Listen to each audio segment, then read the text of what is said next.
You're muted, Rob.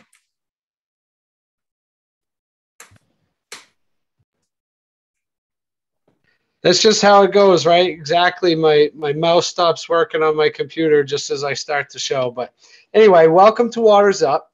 This is a one-of-a-kind water industry podcast where listeners can actually earn free PDHs just for listening. And I'll talk about that, how you redeem those credits in just a minute. First, I want to mention that this is our 7th episode. So make sure you go on and check us out on YouTube, youtube.com/waters up, and check out some of our past episodes. And then, I need to thank our sponsor for this episode. Without sponsors, we don't have the shows, and we're not allowed, and I wouldn't be able to provide free credit hours if it wasn't for the help of our generous sponsors. So I'd like to take a minute and thank our sponsor for this episode, which is Pierce Atwood. Pierce Atwood LLP is a highly regarded full-service law firm with offices in Portland and Augusta, Maine, Boston, Massachusetts, Portsmouth, New Hampshire, Providence, Rhode Island, and Washington, D.C. And Pierce Atwood provides legal and business counsel to its clients, which range from regional and local enterprises, utilities, financiers, middle market companies, and entrepreneurs to Fortune 500 companies, multinational corporations, and state and foreign governments. Their lawyers provide clients with a full suite of services covering energy and environmental, employment, real estate, corporate, and intellectual property issues. So again, I need to thank them. And, I've used them for many years and had a great relationship with them. And when I asked if they would be willing to sponsor this episode, they were more than willing to step up and provide backing for this. So, and then how to receive credit. So after the show, for anyone that's listening in, we will post a link in the comment section on the YouTube site, or you can also access this through the Maine Water Utilities website, mwua.org. Click on Waters Up, and in the comments section, you will see a link to a quiz. It will take you to a very short quiz, probably 3 or 4 questions that basically only a listener to this show would be able to answer. It's not technical related. It just proves that you were listening. And once you fill out that quiz and hit submit, our wonderful staff at Maine Water Utilities will process that and send you your credit hours. So pretty easy to do after the show. And with that, we'll get started. So as I was saying earlier, this is episode 7, and it's Waters Up with the 50th anniversary of the Clean Water Act. Many people in the industry know that it was 50 years ago this year. We're still in 2022. It was 50 years ago this year that the U.S. Senate passed the Clean Water Act, and much of that effort was led by Senator Ed Muskie. And earlier this fall, a bunch of us met in the Riverbank, Payson Park, is it? Or what's the park called, Mac? I can't remember. In Lewiston? Payson Park. Yeah, Payson Park in Lewiston, right on the riverbank, and we celebrated 50 years of water improvement and cleanly more, I guess, cleaning up of the Androscoggin River. And of course, it wasn't just the Androscoggin River; it was all Maine rivers were impacted by the Clean Water Act.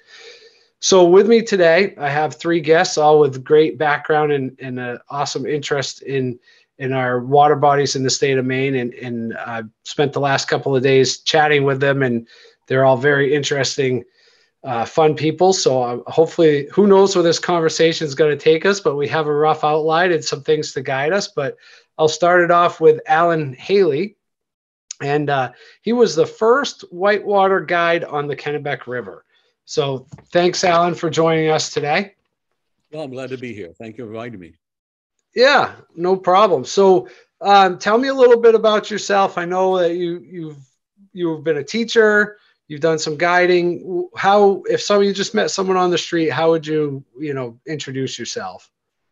Well, I guess I'd say that my relationship to clean water, and like I have one like everybody does, but I went to work on it in 1976. I was a young kid just getting done graduate school, and I always wanted to be a Maine guide. I grew up in Dexter, and I got an opportunity by a weird association I have with a man who was a guide in Rockwood, Maine, Wayne Hockmeyer, who was going to invest in a big whitewater rafting adventure. At the time, we didn't know it was going to be big. We thought it would end up being one boat. But he was a fishing guide, and he hired me to guide his whitewater boats. I'd done a lot of canoeing and running canoe trips in the years previous to that. So I ended up not only starting the business, but of course the whitewater business almost coincidentally began at the same year that was the last year of the great logging drives. And so with the change of one industry that was receding, the woods industry, whitewater rafting started its growth, 1976. Okay, wow.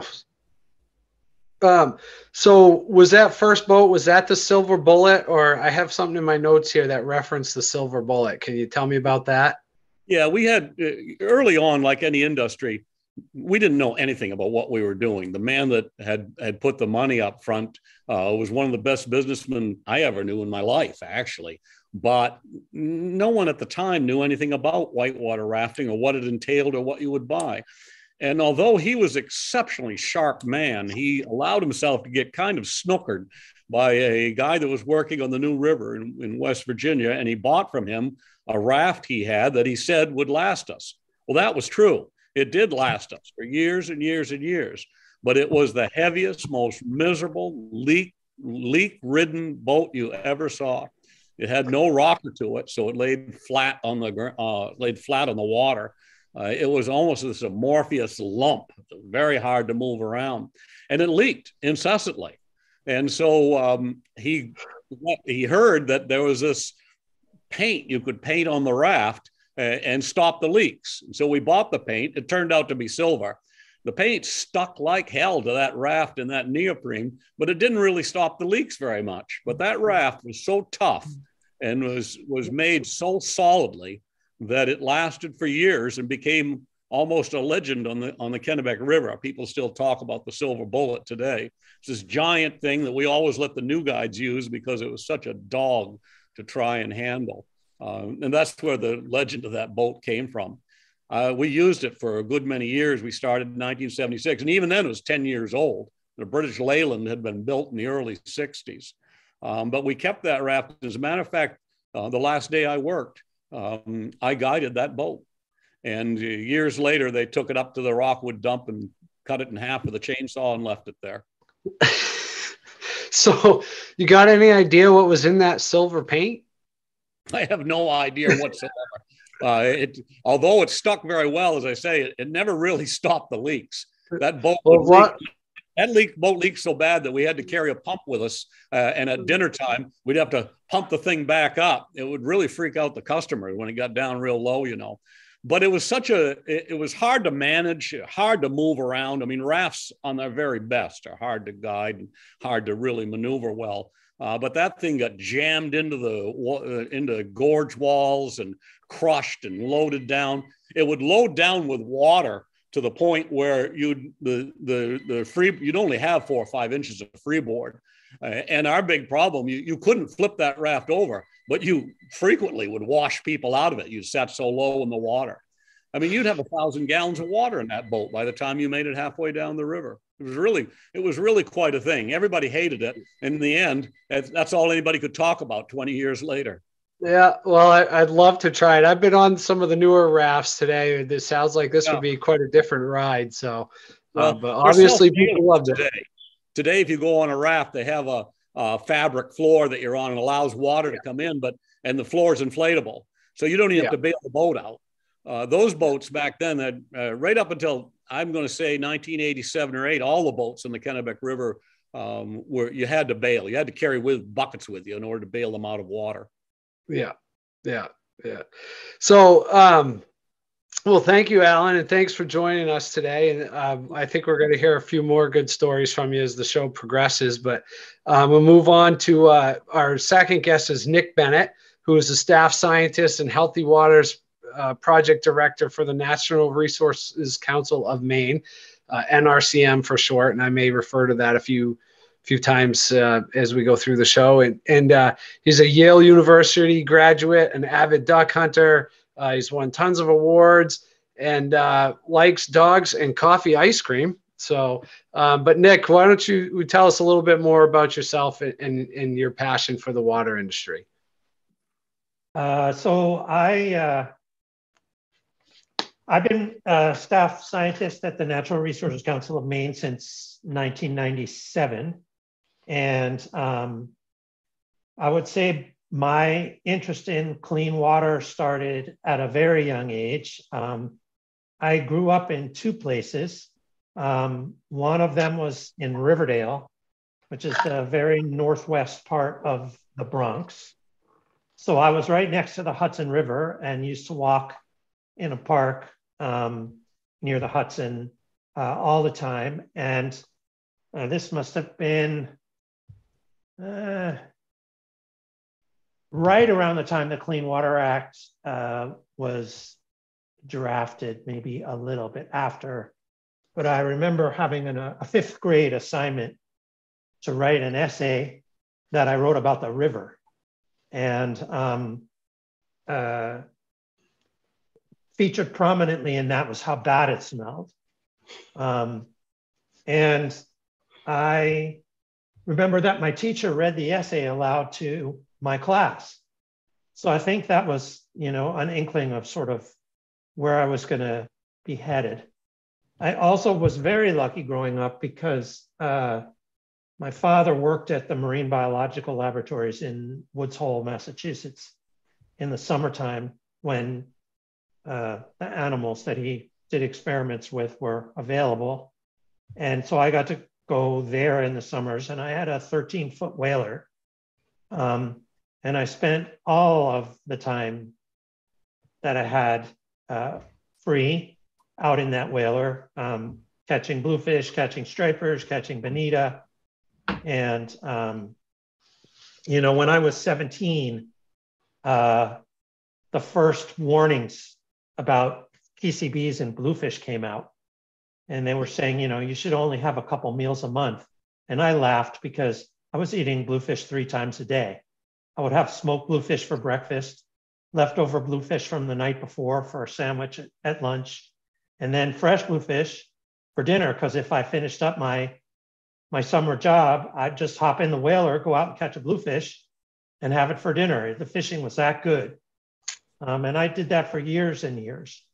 And so anyway, I think I just was very drawn to the beauty of Maine and the opportunity that working here would bring me. And I think I was sort of, born into a love for fishing and the water and boats. And, a big new passion for me when I came to Maine was duck hunting. And I moved from duck hunting into upland hunting. And, but anyway, that's a whole separate conversation. But that's sort of how I got into this. And I feel very grateful for the opportunity to work to help make Maine rivers better for all of us. And that's what I've been doing since 1997. Well, I appreciate your efforts for sure, and I'd say you definitely came to the right place. And Maine certainly is a beautiful state, and I do a lot of fishing and hunting myself, and so I can relate. And if I could somehow pass off a podcast for credits and doing a whole episode about hunting, I would do that, and then I'd ask you to come back and we could just share stories. So. But we gotta stick to the topics at hand. So thank you, Nick, for joining us today. And I also have with us Clayton Mac Richardson, who I've known of the people on the show today. I've known Mac the longest. He's a colleague of mine who was a former superintendent at the Lewiston Auburn Water Pollution Control Facility, or I can't remember what LOPCA is the short. He's also a founding member of NEBRA, and as far as I'm concerned, he's an expert in biosolids and wastewater treatment, and he's also an avid outdoorsman. So Mac, tell us a little bit more about yourself and how you were drawn to the water industry. Well, as I look back on life, I've always loved water. I love to kayak and canoe. I've done the Allagash Wilderness Waterway a couple times. I've whitewater rafted on the Deschutes and the Rogue River in Oregon, and the Dead and the Kennebec here in Maine, and last spring my kids and I went down the Colorado River down through the Grand Canyon, 18-day whitewater rafting trip, which was very interesting. But yeah, water's always been something I just love. But as far as getting into the business, I sort of followed my mom in. She was a early civil environmental back when she graduated college in 1949 from Oregon State. They called it sanitary engineering. But anyway, so I sort of followed the business, followed her. All right. So, hey, you mentioned the Colorado River. So there was a famous movie, I don't know what, 20 years ago with Kevin Bacon. I think they were rafting down the Colorado River. But how has that river changed? Did they talk to you about that over the last 20 years with drought and so forth? Or is it relatively the same because it's dam controlled? Well, I mean, the Colorado River, the big thing with it is it's just oversubscribed. People, are just trying to use too much of the water, and there's not enough of it. And, that's for those of us that are Easterners. I guess I have to consider myself that these days, even though I grew up in the West. But most Easterners don't realize how darn dry the West is. I mean, the whole West is arid. It's very dry. And so, there's some interesting things about the Colorado. For example, when you're going down the Colorado River, you have to carry all your feces out in ammo cans. And when you urinate, you go into the water to do it because of the number of people that are going down the Colorado. To be peeing on the banks would upset the delicate ecosystem out there. But, wow. It was quite the trip, let me tell you. And trip of a lifetime. Yeah. Well, geez, that's Alan, did you ever carry your own feces out of the Kennebec River while you guys were rafting up there? That's required by law. You can't get a permit. You can't get a license to be an outfitter unless you're going to do that. And that's inspected. The Forestry Service has specific areas on the Kennebec and Penobscot where you're allowed to eat. And they actually inspect for those sorts of things. Oh yeah, it's a job that we always assign to the youngest guide. And it's one that no one really wants to talk about. But, if you think about it, raft in any given raft trip on the Kennebec and Penobscot, any given raft trip is going to have 80 people in it if the company's full up. Usually on a Saturday, Sunday, is going to be 1,000 people. And they will be stopping at, I'm going to say maybe 4 possible different sites. So that's an average 250 people per site. You've got to have a plan to make sure and keep that place clean and well picked up and managed, or you're going to have a mess, a literal mess on your hands to clean it up. And so it's in everybody's interest to try and do that. Yeah, early on, nobody ever cared about that sort of thing. But in 1982, they made a lot of laws in the state of Maine that regulated rafting. That was one of them. Well, not directly Clean Water Act related, but certainly a worthy law to have, and I'm glad that I've rafted all the rivers in Maine, and yeah, those areas are well kept and well maintained, and I think the rafting companies do a fantastic job because they understand the resource that they're using, right? So that actually leads me. So toilet paper, are you guys over or under kind of people with the rolls? Mac, how do you prefer? Again, I'm going to go back to my mom. She would kill me if I didn't say over is the only way to go. Yeah, She was very, very strident about that. Okay. What about you, Nick? Never even thought about it. So however you found it? You just put the toilet paper on the... Nick, it sounds to me like you don't... the spindle, and that's it. Yeah, it sounds to me like you don't change the rollout. Are you that guy that always uses the last square and then manages to... No, I'm always the guy who changes the rollout. I just don't care. All right, fair enough. And Alan, you're an over or under kind of guy. I was afraid you were going to ask me this. I don't know what the hell you're talking about. What's an over and under guy? Explain this to me. Well, Alan, you know what toilet paper is, right? Sure. When you put the roll, I should say.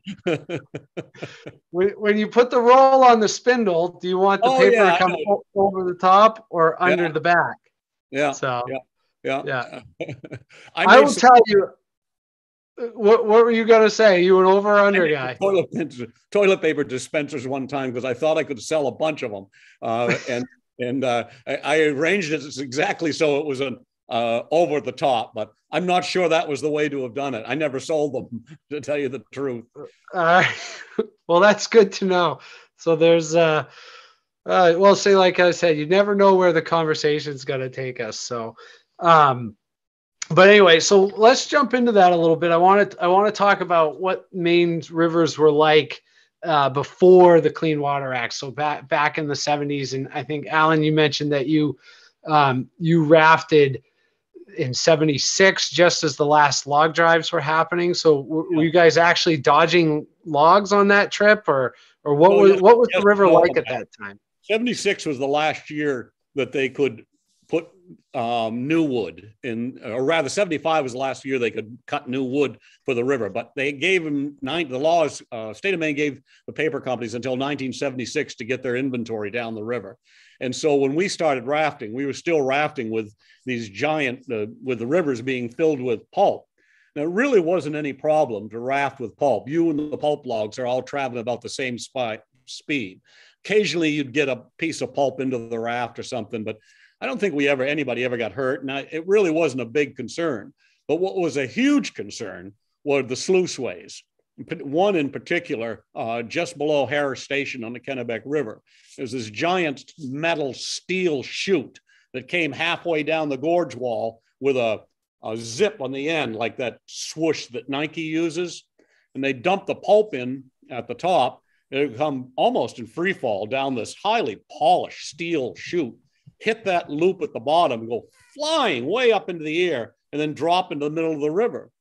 Well, at the time, we used to contact Scott Paper Company to tell them to hold up the logs because we were running a raft trip that day. But, I knew a lot of those guys, and I worked in the woods with them myself.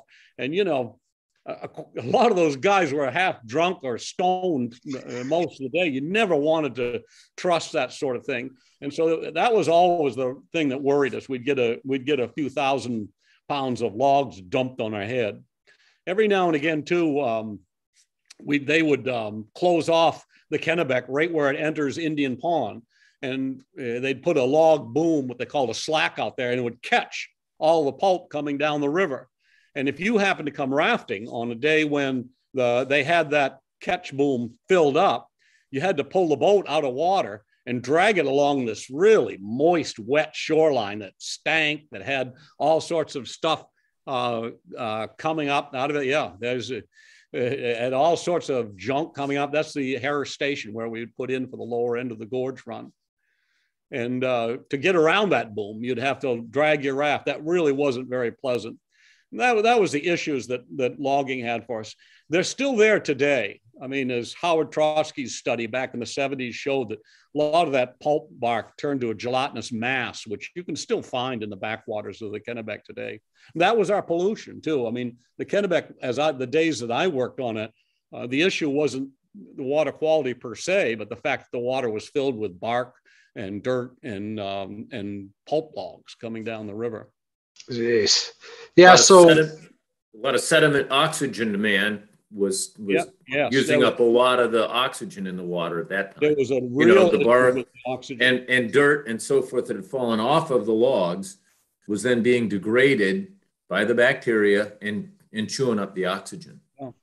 That had the fishing in the Kennebec from the Forks down got so bad that the state of Maine in 72, I think, 71, hired the University of Maine to do a study on it. Howard Trotsky was the guy that did that study. Those were the conclusions they found. And you can even say, in California rivers found the same problems. They had gotten out of pulp logging on using the rivers before Maine really had.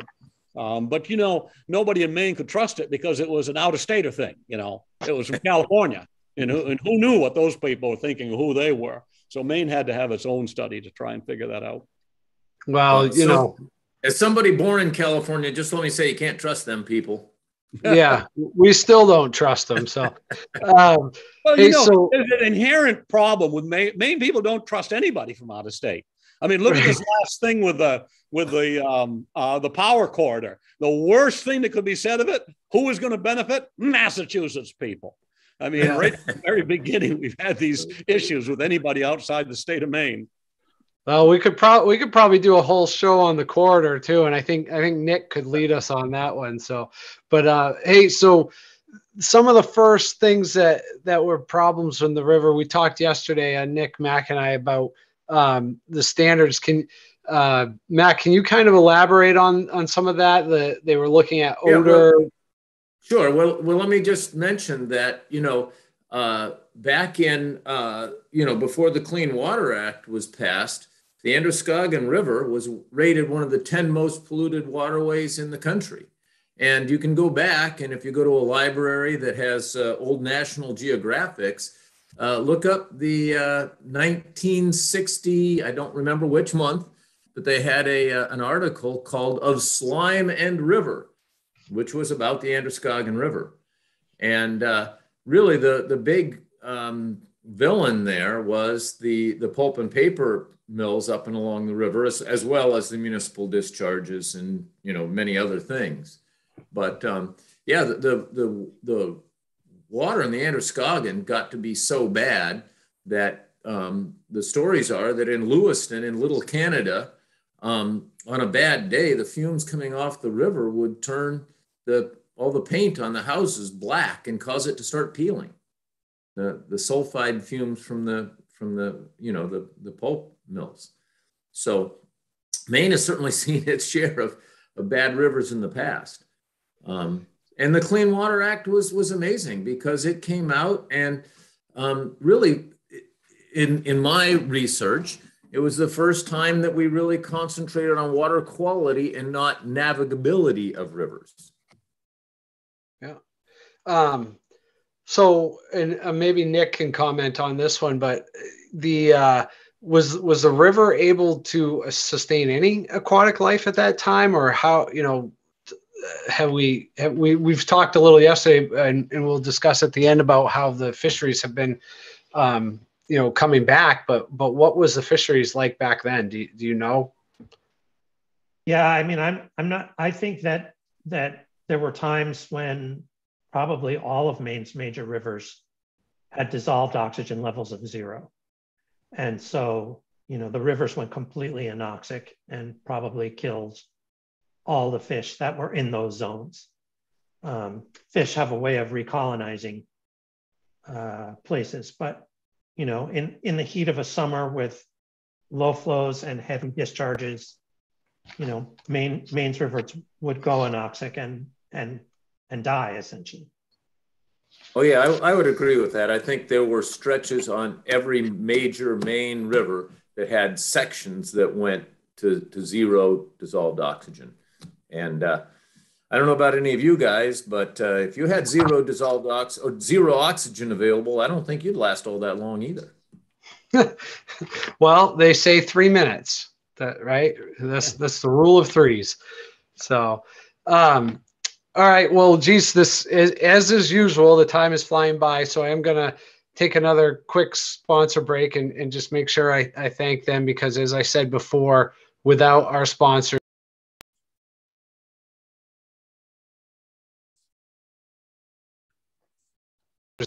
this is definitely a tough go where when my mouse stopped working. I'm going to have to get a backup for the next one, but thank goodness for touchscreens. So, but anyway, thanks again to our sponsor, Pierce Atwood. They're highly regarded full-service law firm with offices in Portland and Augusta, Maine, Boston, Massachusetts, Portsmouth, New Hampshire, Providence, Rhode Island, and Washington, D.C. Pierce Atwood provides legal and business counsel to its clients, which range from regional and local enterprises, utilities, financiers, middle market companies, and entrepreneurs, to Fortune 500 companies, multinational corporations, and even state and foreign governments. So their lawyers provide clients with a full suite of services covering energy, environmental, employment, real estate, corporate, and intellectual property issues. And I can speak from personal experience. Um, I've worked with Pierce Atwood for many years. My first contact with Brian Rayback back probably 12 years ago about an agreement with a neighboring utility, to working with Sarah Tracy on solar power net energy billing agreement, and even more recently working with Dan Strader on personnel policies. So whatever it is that I've needed help on, they find a way, or they have an expert that can help you out. So I've always found great value in the services they provide. They're not the cheapest law firm, but they are the best, and they provide the best value. So I'm completely satisfied with the service that they have provided me in the Brunswick Sewer District, and I look forward to continuing our relationship. I really can't say enough about how their attorneys and their staff are. And so thanks again for supporting this program. And I know that their clients derive superior value based on the firm's efficient, cost-effective service structure, coupled with its high levels of sophistication, responsiveness, and industry expertise. So with that, we'll return to the content of the show. And as I figured, in many cases, I have an outline that we kind of work with here, and then the show goes like this and like that. But I do want to talk a little bit more about the driving forces behind the Clean Water Act, and it was Senator Edmund Muskie, and I think it was we know it's 1972. But Nick, can you help me elaborate on that some? Like, what was the real push, and why did it happen at that time? And then we talked about how it went from navigation based to water quality based. What are your thoughts on that? Well, I think Maine's experience was duplicated across the country, and probably the most famous example of just what a mess our rivers were is the Cuyahoga River catching on fire. And it had enough... I don't mean to interrupt, Nick, but that was one of those just banner things that really helped move it along. Yeah. And those types of issues really bubbled up, as it were. And there was support at many different levels for doing something about our rivers. And that sort of became inexorable, I think. And that, was a big piece of the start of, that period of the environmentalist movement in the US was focused on clean water. So it's interesting because, I've heard about that, and I've heard, it's all conjecture, but I've heard there may have even been incidences of fire on the Androscoggin River. But one of our listeners online, Darren, says he used to make his parents roll up the windows when they drove over the Green Bridge between Lewiston and Auburn, so because it smelled so bad. So, the Bernard Lown Peace Bridge. Oh yeah, there you go. So I knew Mac would be an expert in that area. So after, what was it, 32 years at Lopka? Just a whisker under 30. Okay, yeah. So there's not much that went into the river that Mac didn't know about, I suppose, over the last 30 years. So, and let's talk a little bit about how the Clean Water Act, and Mac, this probably is more your expertise, but and Alan and Nick, always, I want anybody to feel free to chime in if you have something to add. But so how does the Clean Water Act work? What it just set a rule? Again, the Clean Water Act was landmark legislation. First of all, it was signed by Richard Nixon. A lot of us forget that, and let's face it, Richard Nixon was no tree-hugging liberal peacenik kind of thing. He was a very conservative guy, but there was a groundswell of public opinion, and along with the Clean Water Act really came the, it's not the same legislation, but that's when EPA was created as well, the Environmental Protection Agency. William Ruckelshaus was the first administrator there. So it was interesting, but even though the Clean Water Act called for the elimination of pollutant discharges, which, is, if you think about that, that is It's an absolutely unachievable goal. Are we ever going to eliminate the discharge of wastewater to waterways? No. Are we going to get to where there is absolutely zero pollutant in there? No, I don't think that's possible, especially with analytical methods that keep on seeing lower and lower concentrations of things. But the real genius, in my opinion, about the Clean Water Act was it set this lofty goal and then kind of stepped back from that and said as well that all rivers in the United States needed to be, quote unquote, fishable, swimmable. Well, that's a little bit different than, saying that, there needs to be nothing but H2O in the water. And the other thing that it did was it set technology-based standards and said, okay, well, what is, we had a lot of capability at that time, but it really wasn't being very widely used. And so secondary treatment became the standard, biological treatment. And the limits were sort of, it set a floor of 30 milligrams per liter BOD and TSS on a monthly average basis. And so that was applied around the country and everybody was on the same footing. So that you didn't have, one of the issues at the time was, well, if Massachusetts sets this standard and Oklahoma sets that standard and somebody else, well, industry will go where the standards are the weakest. So there was a lot of genius to the Clean Water Act, but not the least of which was that Congress came up with a bunch of funding to do it. In the case of Lewiston Auburn, for example, really creating LAPCA was one of the first times those two cities ever worked together. Historically, they were always at loggerheads. All the bosses lived in Auburn and the workers lived in Lewiston, and they were always fighting back and forth. And it was because the Clean Water Act basically set up incentives that if they built one treatment plant, they would get 95% funding instead of 75% funding to build the thing.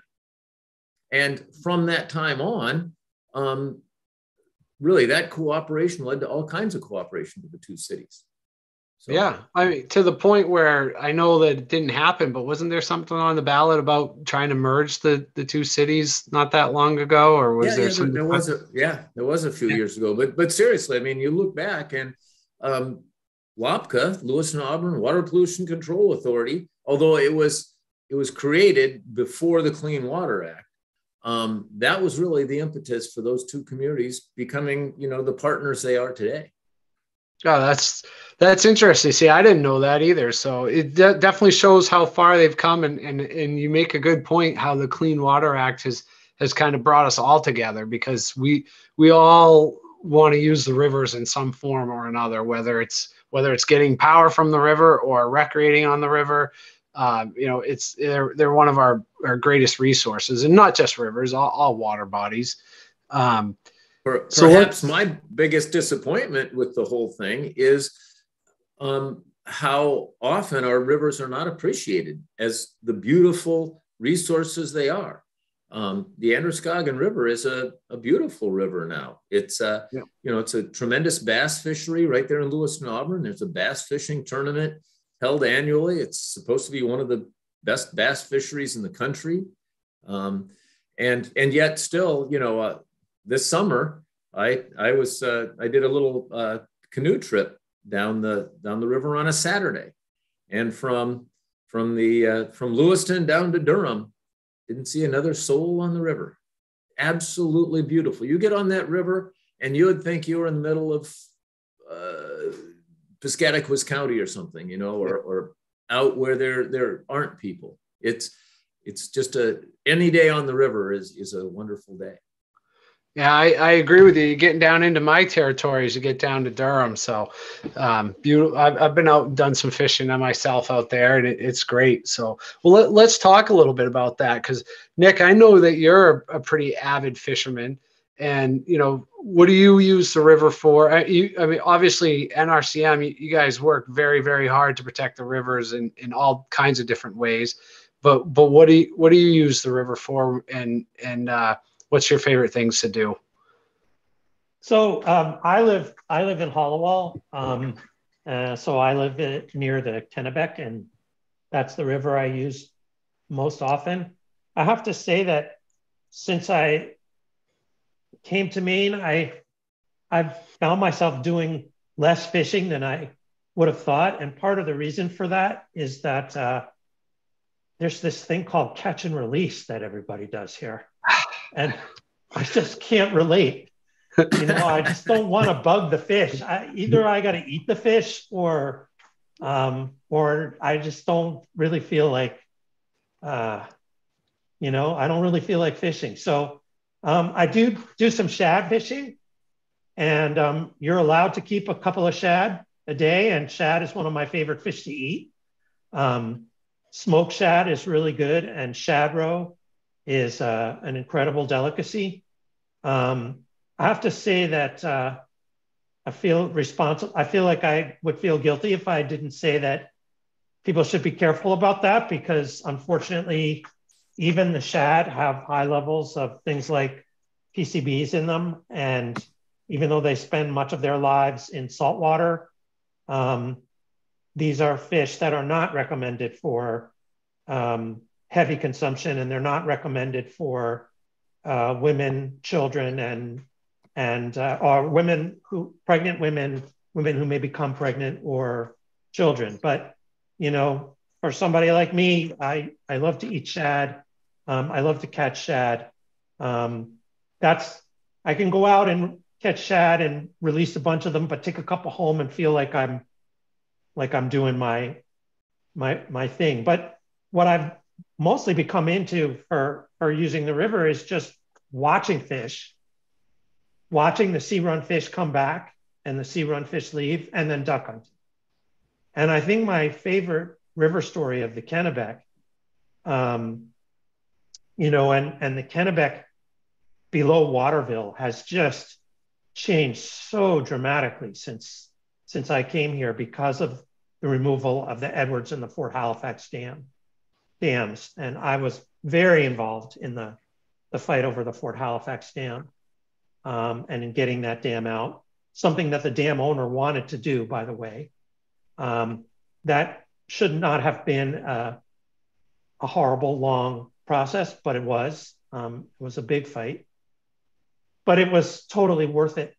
We've gone from having a very small alewife run on the Kennebec that used to get pumped over the Edwards Dam in just a few years after Fort Halifax came out, to having the largest alewife run in North America.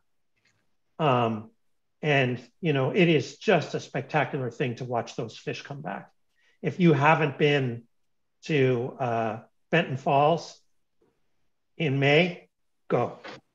Just the power of the ocean and the power of the rivers and the connections between the two of them.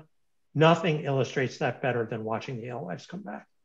We also have the largest concentrations of bald eagles in the country, in this part of the country, east of the Mississippi, during those alewife runs.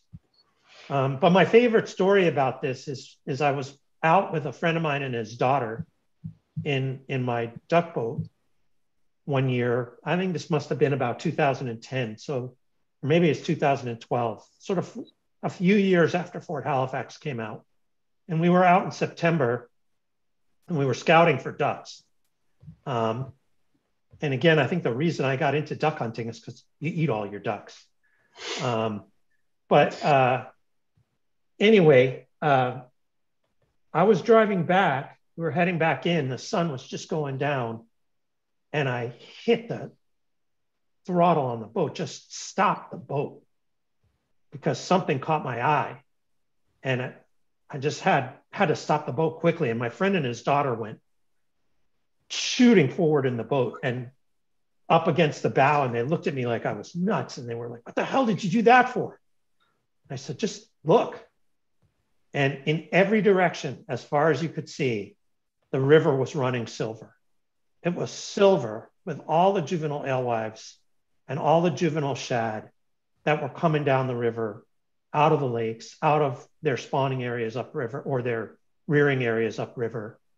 And literally as far upriver, as far downriver, and from bank to bank, it was full of these juvenile fish. You could just stick your hand in it and see these little fish swimming around your hand. And it was incredible, and just made me feel like, all that work and all the fighting over getting those dams out was really worth it. And it also made me feel like we've got a long way to go, because for sea run fish, we're somewhere around 5 to 10% of our historic numbers. And the big cause of our sea run fish problems is dams. We have over 1,000 dams in Maine. About 100 of them generate power, maybe 120. We have 9 dams that deliver more than half of our hydropower capacity. And almost all of them are way up in the river, like Harris and Wyman, where they're not hurting sea run fish. But because of our history with small industrial facilities along every river that used to use water power, we have these tiny little dams in Maine that got converted to hydroelectric power that gets subsidized by, sorry about this, states like Massachusetts that want to say they're using green power, and they block fish for generating a half a megawatt or a megawatt of power. And we have to do some thinking in this state about whether or not that's a worthwhile exchange, because our rivers are not as alive as they should be, in spite of all the progress that we've made because of the Clean Water Act. And most people don't, as Max said, you don't usually run into people very often when you're out on our rivers, particularly not in September in the evening. And people don't get many opportunities to see these incredible migrations, but they really are some of the world's great migrations. They're like comparable to things like wildebeest migrations in Africa, which you do see because people fly over them, or migrations of the buffalo. These are those kind of incredible primal movements of animals that, that fed this country for many decades in the 1700s and 1800s. And they could again. Well, Nick, that I tried to do a screen share there, and I don't know if it showed the picture, but it was a picture of a bald eagle that I had taken this summer. It's interesting you mentioned the alewife run, because we have a family camp on Long Pond in Windsor, which is part of the Sheepscot River, and they took out a dam in Cooper's Mills a few years ago, and we were a little nervous when the dam was going to come out. Like, what's that going to do to the water level? It's already a shallow pond and so forth. But really, it didn't do anything, and they had studies that had showed that it wasn't going to affect the pond level. So then, I think everybody was fine with it. But what's interesting is in the last 3 years that the alewives, they come in June and they just bubble out of the water all night long, and I can stand out on the dock and watch them, and it's really amazing. And then the pond went from having maybe one eagle, 15, 20 years ago, to countless. I mean, there's eagles flying around all day long. They look like chickadees up there. There's probably 20, 30 of them. And then same thing with the loon population. It has just boomed. We at one point, and we were pretty sure we were down to 3 total loons on the pond, and I don't know how many there are now, because they're everywhere. I mean, they're out on my dock every morning, and so it really is amazing what's happened. And it's great, the progress that we've all made, regardless of what side you're on or what your role is in this. Mac and I have a different role than you have, and Alan had a different role as well, and but we're all reaching for the same goal, right? So let's elaborate a little bit on that. I'll just throw out a quick little story. Every winter at Lopka, there are 3 or 4 eagles that come around because they want to fish at where the warm discharge from the treatment plant opens up the river enough for them to be able to fish and so forth. So they come around the treatment plant every winter for few months and hang out. It's kind of cool. But one of those sort of artificial things, I suppose. But yeah, but it shows that it's not all just a negative impact, right? And Nick touched on it a little bit as well. The Harris and Wyman's dams up on the Kennebec River that generate the majority of the power that the state uses. Of all the, what'd you say, 20 dams, I think, that generate power. Those 2 are probably the biggest, but they're not affecting sea run fish up there, but they are pretty important to the river industry. So, Alan, maybe you can touch on this, because according to American Rivers, fishing is a $45 billion industry. I can't remember the numbers on rafting and tourism industry in Maine, but I think it's close to $1 billion. What's your thought? Are the dams highly regarded up there? Is it a valuable resource? And tell me a little bit about how its effect on the rafting industry. See it as a valuable resource, and have for a long time. But of course, they've got a completely different take on the dams. I mean, for them, the dam is providing them with an income. I mean, whitewater rafting brings an awful lot of people into that area. And of course, they are power producers as well. You saw that too in this last debate over the corridor. I mean, the very first people to jump on the issue of stopping the corridor and supporting dam production of electricity were the people involved in rafting themselves that are there on it. I think in a certain sense, that's kind of a flaw in the whole idea of who's protecting the river. I mean, in the end, most of the whitewater rafting companies, I would say that I know just about every outfitter up there, and they all are very positive. They all want the river to be healthy, and they all want the river to be clean and flowing. But in the end, the whitewater rafting depends upon getting people down that river. And that's what their ultimate interest is going to be. I'm not sure who's going to stand up actually for the rivers in the future. I'm not sure who can, but those dams ultimately, I think they eventually will become an issue of whether they ought to be there. Both of them are approaching their, both of them are going to be approaching their lifespans over the next 20, 30 years.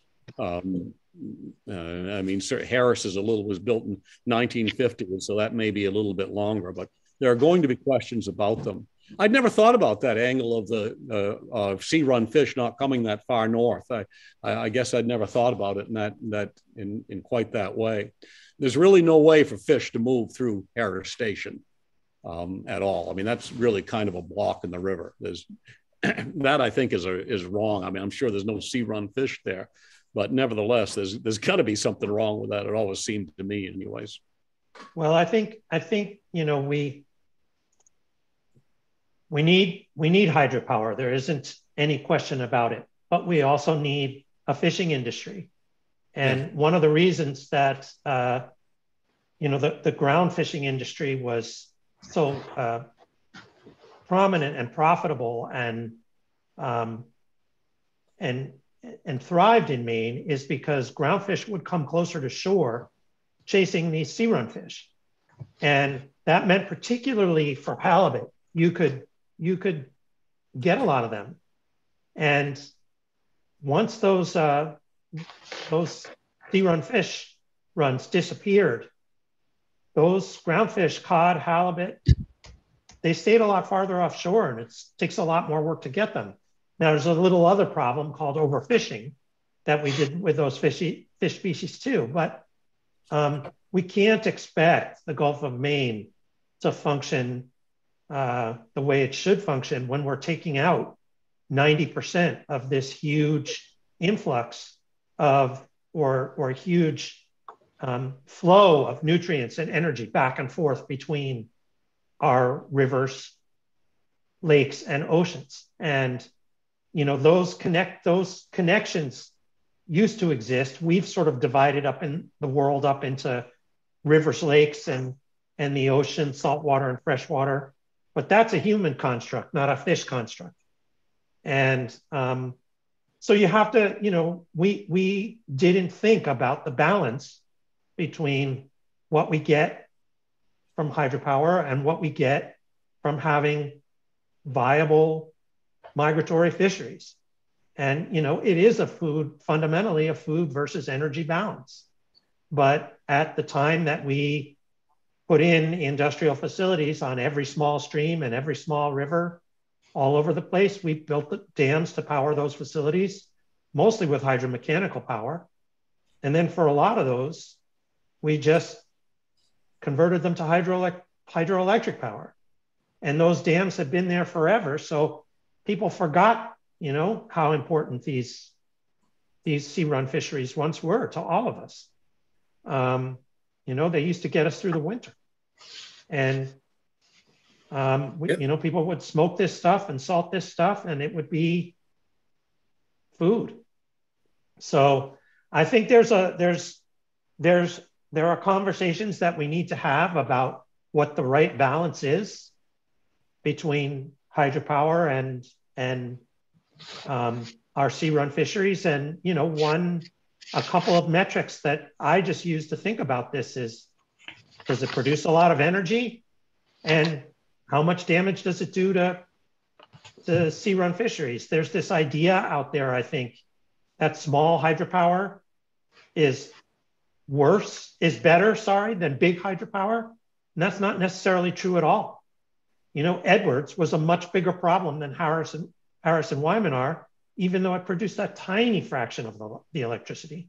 Either Harris or Wyman produces more electricity than all the rest of the dams below them on the Kennebec. So those two dams are really important in terms of hydroelectric production.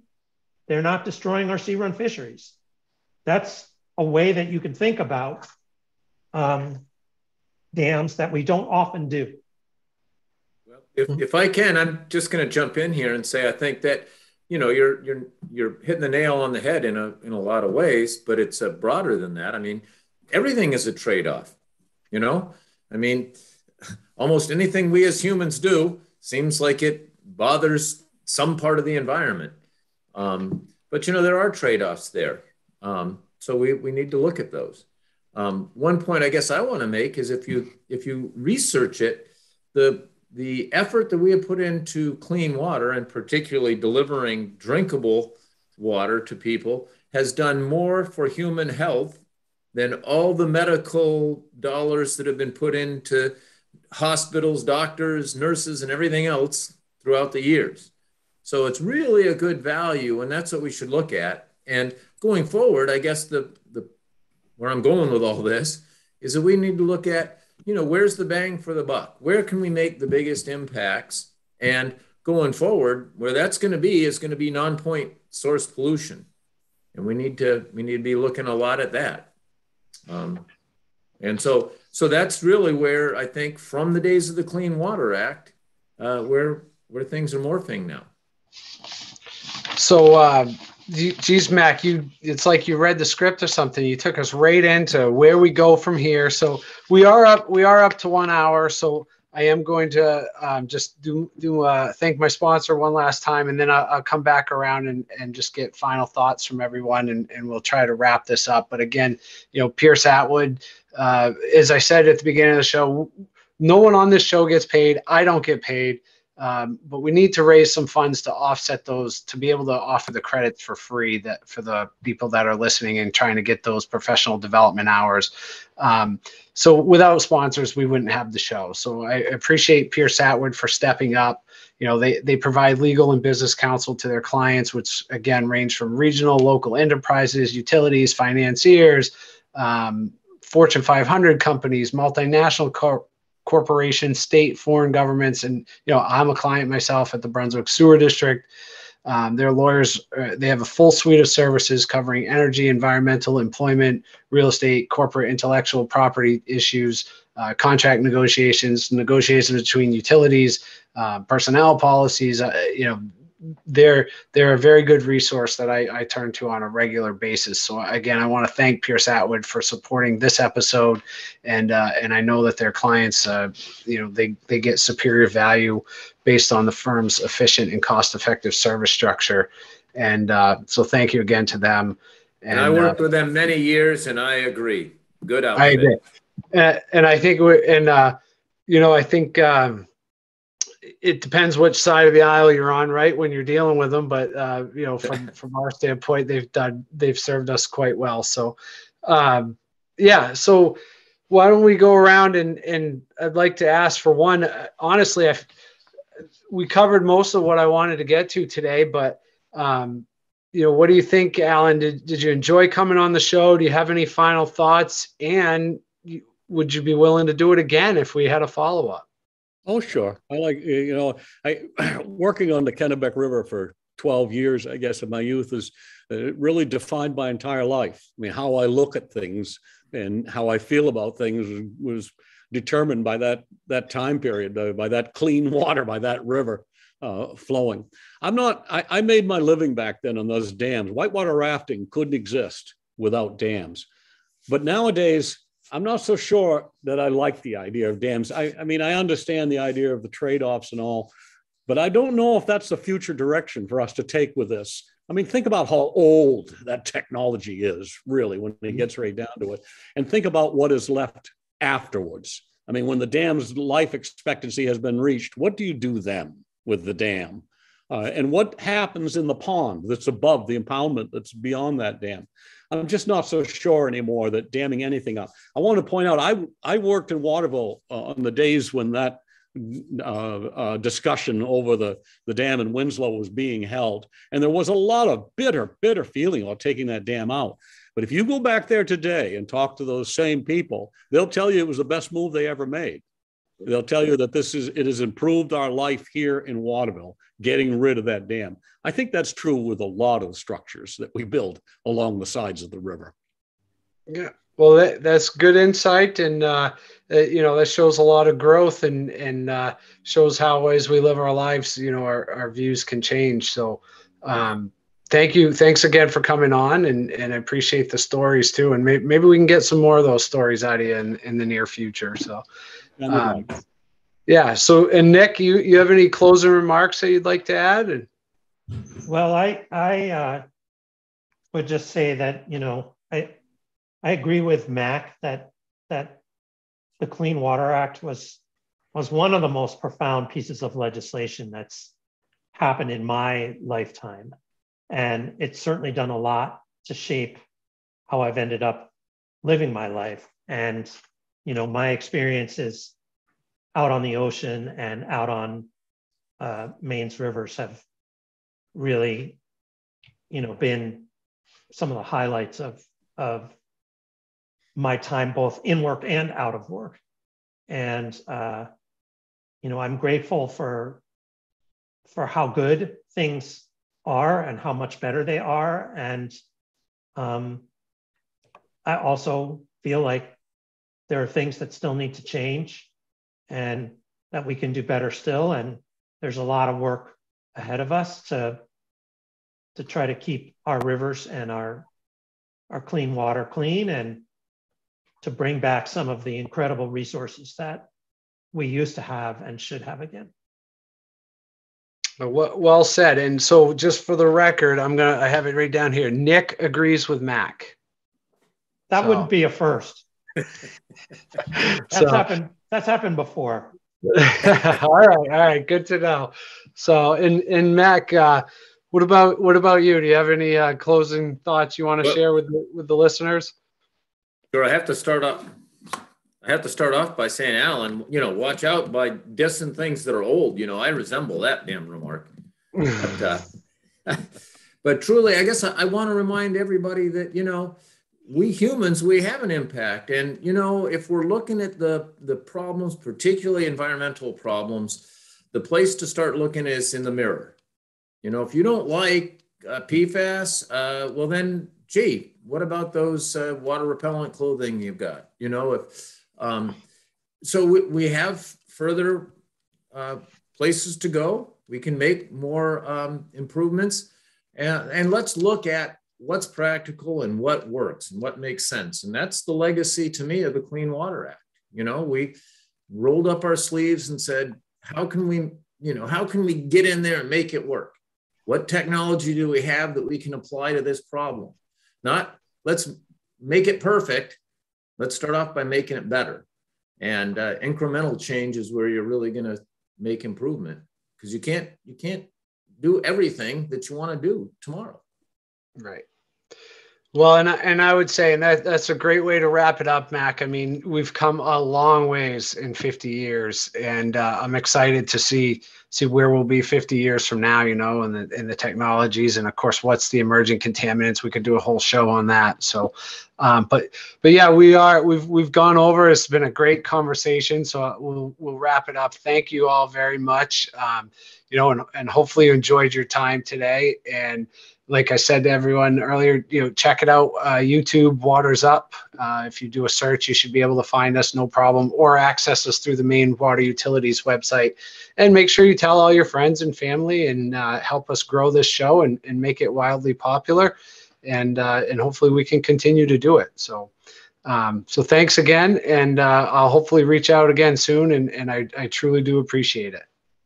Thanks to you for doing this, Rob. You're welcome. Take care. Happy holidays, Merry Christmas, Happy Hanukkah, all the above. You too. All right.